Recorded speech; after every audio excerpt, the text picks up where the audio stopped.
there's another issue is in the early history of Christianity in Africa, Mm-hmm. Carthage and Numidia figure very highly.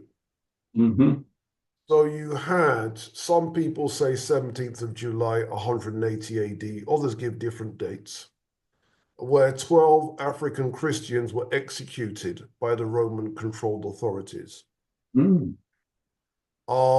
There was the leader of the group was a 22-year-old African woman called Perpetua. Um, and on the ruined site of Carthage, there was a chapel dedicated to Saint Perpetua.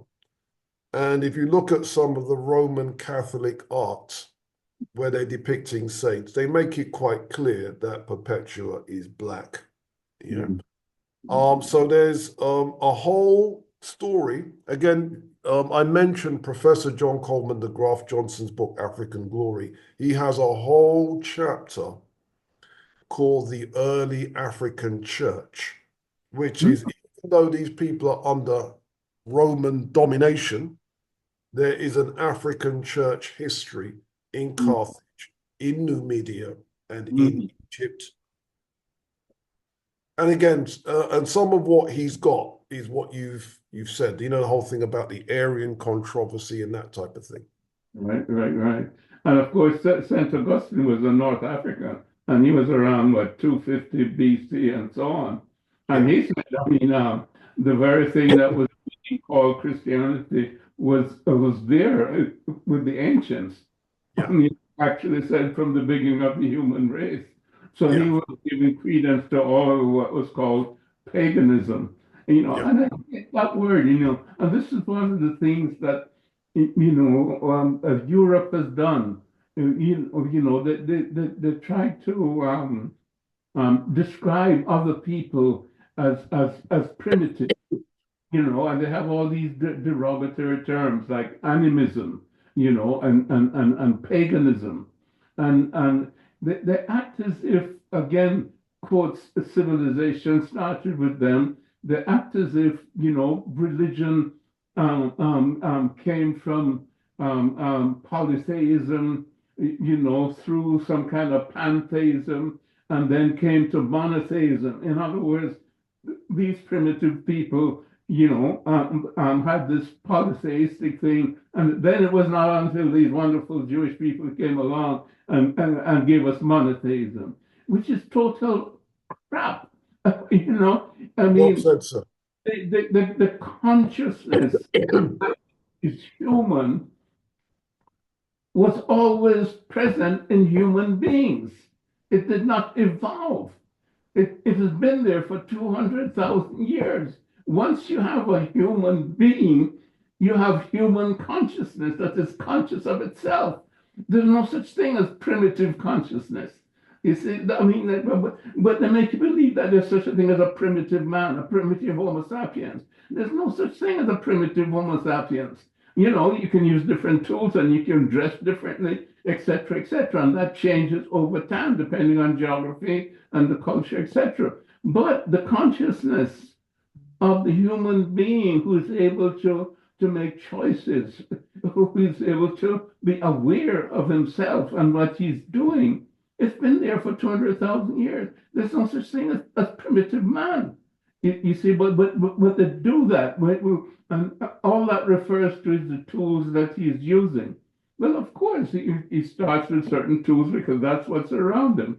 And then, you know, he invents this and he invents that and he invents that. So, you know, but because there's a new invention of a tool, you believe that you now are better than the person who didn't have that tool. Where does that come from? But that's a European conceit. You see, to try to put them on a pedestal different from, quotes, other human beings. They've been involved in making sophisticated tools over a certain, you know, period of time. And most of the tools, you know, they used to kill other people. You know, so how is that a mark of civilization? And you know, but just getting back to the religious thing, that is what has poisoned, you know, our minds, and of course, in some sense, that has been deliberate. But I think in a lot of senses, it's been ignorance on the part of Europeans, because when they came and they saw us, and of course Herodotus tells us this, they said, my God, these Ethiopians, they're the most magnificent people in the world. I mean, they're handsome, they're magnificent, they're spiritual, I mean, he couldn't stop boasting about the Ethiopians. I mean, and that was the reality of the European coming out of the Ice Age, etc., and his own primitive cave dwelling, etc., and seeing these civilized Ethiopians.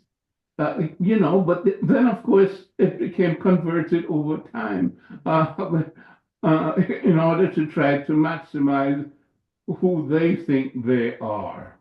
And then they've distorted religion, they've distorted history, they've distorted science. Science became materialism instead of a comprehensive understanding of nature itself, and became a way to try to change nature. And now we have GMOs, and we have this religious fundamentalism, and we have scientific materialism of the worst kind, and we have societies that are in chaos. We have to get back to the original understanding of who we are as human beings, and that has been lost, and that has been the tragedy, because the basis of Christianity again is the African understanding of self, of self as part of nature and as part of the Creator, and that whole relationship. Not just simply a physical entity, who receives information through the five senses from the world outside, and then processes that with an intelligence, and then tries to maximize pleasure over pain, or gain over loss, and creates societies based on that. I mean, we can see the end result at the present time in terms of the climate crisis, in terms of the choices in the election in the United States. It's like, I think it's like the end of time, so to speak, or an end of times, shall we say. I think we're moving towards something different if the world is not destroyed through the current fracases there in Ukraine and in Gaza, and then in Lebanon, and who knows what will happen to Iran, etc., because the war machine has been, going full tilt, and I'm not sure it knows when to stop. Well said, sir. How are we doing time-wise? I think we've got 2 minutes, so I think we might as well start winding it down. Yeah, no, I did enjoy Carthage, and because it's like completely new to me. I mean, all I ever knew about Carthage was Hannibal, and his trip, into Europe through Spain and trying to go over the Alps and so on. Of course, his ultimate defeat, but that was a moment of triumph for an African, shall we say, over Europe.